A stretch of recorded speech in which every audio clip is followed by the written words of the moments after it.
একটা জঙ্গলে টুনি পাখি বসবাস করত। টুনি পাখি ছিল ভীষণ গরিব। টুনি পাখির স্বামীর মৃত্যুর পরের থেকে টুনি তার বাচ্চাকে নিয়ে সেই জঙ্গলের মধ্যেই বসবাস করত। টুনি পাখি তার বাচ্চাদেরকে দেখাশোনার জন্য সবজির ব্যবসা করত।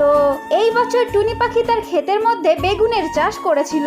টুনি পাখির বেগুন খেতে অনেক বেগুন ধরেছিল। এমনই একদিন টুনি পাখি অনেকগুলো বেগুন নিয়ে বাজারে চলে যায় বেচার জন্য।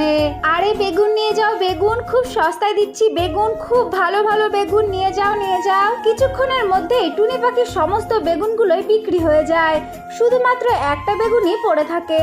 টুনি পাখি সেই বেগুনটাকে নিয়ে তার বাড়ির দিকে যাচ্ছিল। ঠিক তখনই একটা কালু কাক দূর থেকে টুনি পাখির বেগুনটাকে দেখে নেয়। টুনি পাখির বেগুনটাকে দেখে কালু কাক বলতে থাকে, আরে বেগুন, টুনি পাখির কাছে তো খুব সুন্দর একটা বেগুন রয়েছে। এই বেগুনটা খেতে তো মনে হচ্ছে অনেক সুস্বাদু হবে। আমি একটা কাজ করি, ওই টুনি পাখির পিছু পিছু যাই, যখনই সুযোগ পাবো তখনই ওই বেগুনটাকে নিয়ে খেয়ে ফেলবো। এই কথা বলে কালু কাক টুনি পাখির পিছু করতে থাকে। কিছুক্ষণের মধ্যেই টুনি পাখি তার বাড়িতে পৌঁছে যায়। আর ওই কালু কাক ওইখানে একটি গাছের ডালে চুপ করে বসে থাকে। আরে বাচ্চা, আমি বাজার থেকে চলে এসেছি, কিন্তু আমি না আজকে খুব ক্লান্ত, তাই আমি তাড়াতাড়ি ঘুমিয়ে পড়বো। তুমিও ঘুমিয়ে পড়ো কেমন? এই কথা বলে টুনি পাখি আর তার ছানা সেইখানেই ঘুমিয়ে পড়ে। আর কালু কাক এদিক সেদিক বেগুন খুঁজতে থাকে। তখনই কালু কাক টুনি পাখির বেগুন ক্ষেতটা দেখে ফেলে। আর দেখে একা একাই বলতে থাকে, আরে বাহ, বেগুন, এতগুলো বেগুন! এই বেগুনগুলো তো দেখে মনে হচ্ছে খুবই টেস্টি হবে। না না, আমি বেশি কথা নাই বলি, আমি একটা কাজ করি, তাড়াতাড়ি বেগুনগুলোকে খেয়ে ফেলি।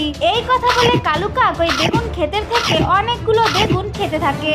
কিছুক্ষণের মধ্যেই কালু কাক টুনি পাখির অনেক বেগুন একসঙ্গে খেয়ে ফেলে। আর মাত্র একটি গাছই বেঁচে থাকে। অন্যদিকে টুনি পাখি ঘুম থেকে উঠে পড়ে। আর উঠে পড়ে সে তার বেগুন ক্ষেতের দিকে চলে আসে। এসে দেখে একটা কালু কাক তার ক্ষেতের সমস্ত বেগুনগুলো খেয়ে ফেলেছে, শুধুমাত্র একটা গাছে বেগুনগুলো বেঁচে আছে। এই দেখে টুনি পাখি ভীষণ রাগ হয়ে যায়। আর রাগ হয়ে বলতে থাকে, আরে কালু কাক, তুমি এটা কি করেছো?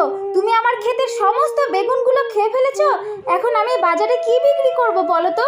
আমি তো এই বেগুনগুলো বেচেই আমার সংসার চালাই, কিন্তু তুমি আমার এত বড় সর্বনাশ কিভাবে করতে পারলে? আরে টুনি পাখি, তুই চুপ করে থাক।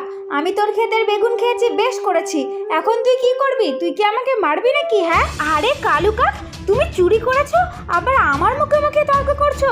দাঁড়াও, আজকে তোমার মজা দেখাবো। তোমার যখন বেগুন খাওয়ার এতই শখ ছিল, তাহলে তুমি আমার কাছেই চাইতে পারতে, কিন্তু তুমি সেটা না করে আমার বেগুন ক্ষেতের থেকে সমস্ত বেগুনগুলো খেয়ে নিয়েছো। এখন তো আমি তোমাকে এই বেগুনগুলো খাওয়ার জন্য শাস্তি দেবই দেব। এরপরে টুনি পাখি ওই কালু কাককে একটা গাছের সঙ্গে বেঁধে ফেলে আর খুব মারতে থাকে। কালু কাক টুনি পাখির কাছে মার খেয়ে কাঁদতে কাঁদতে বলতে থাকে, আরে টুনি পাখি, আমাকে ছেড়ে দাও, আমার খুব লাগছে, আমাকে ছেড়ে দাও।